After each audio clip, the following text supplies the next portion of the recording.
Hello, Malcolm Cabby here. How are you doing on a Monday evening?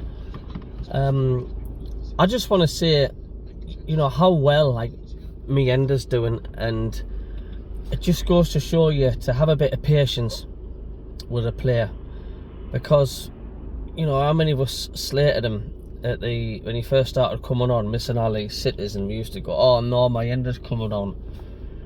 And I think it's just a brilliant turnaround, where it's gone to the fact now where the Sunderland fans we're saying we need to get Meander on, and I just think it's fantastic for the lad. He's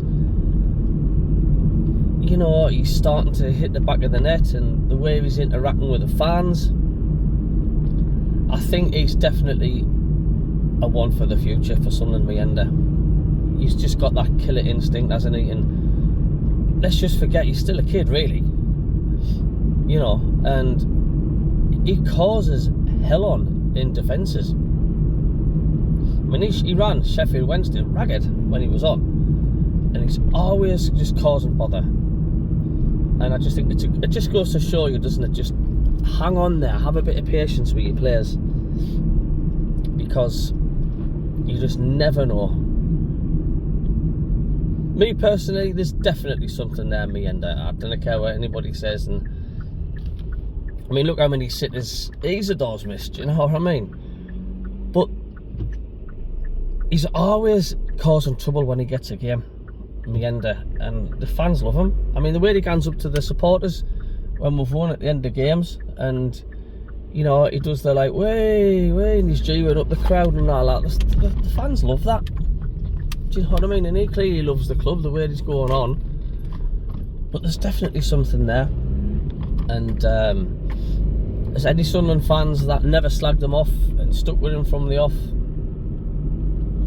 hats off to you. Hats off to you. It's just great, isn't it? How the fact oh no, Meander's on, oh God's sake, don't give him a start. And now we're begging for him to start. We're asking him to come on as a sub. And hats off to the lad. Because when he's missed sitters in the past and he's been slated by the crowd, it's oh my God, I can't believe Meander's done that. And then he bounced back, didn't he, the Sheffield United match, and he got that well-taken goal at the Stadium of Light. And I just think it's great, and I think he's just going to go, his confidence is just going to start soaring through the roof.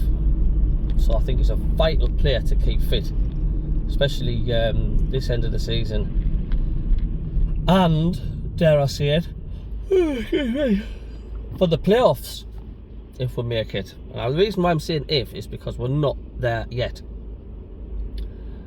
But he just took his goal really well, didn't he, Meander, against Wednesday? It was a cracking header. He just walloped. There's no keeping the world safe in that. And he's got some amazing control. Absolutely superb control. And another player we need to sort out the contract as well as Dan Neil. He just seems to be getting better and better and better with each game. He was superb, Dan Neil, against Sheffield Wednesday. I mean, when he's got the ball and, some fans are shouting, pass it, pass it, pass it. You've just got to let Dan Neil do what Dan Neil does. Because he finds a way, Dan Neil, and he finds a pass, he finds a player. There's no need to panic with Dan Neil. You're in good hands with him the majority of the time. So he's got that ball and he's not passing the ball and this and that the other, or getting rid of it. Very, very rarely you'll see Dan Neil, when he's on his game, lose the ball. He'll always pass it to a player, a Sunderland player. And some of the balls he threads through from his midfield, it's just quality. So well done for being patient with Meander, and we just need to get Dan Neil's contract tied down, don't we? So there we go. That's a bit of banter for today. And don't forget, you can tune in tonight, 8 o'clock till 9, the Malcolm Cabby and Davey show. I don't think Davey's back tonight. He will be at the next show, I think. He's getting his internet connected. So we'll have Richie, and we've got our special guest Clayton Clates from Sheffield Wednesday. He's going to be joining the show, and he's going to have a discussion about Sheffield Wednesday and how he thinks they're going this season as well. So stay tuned, we'll see you tonight. Toodaloo.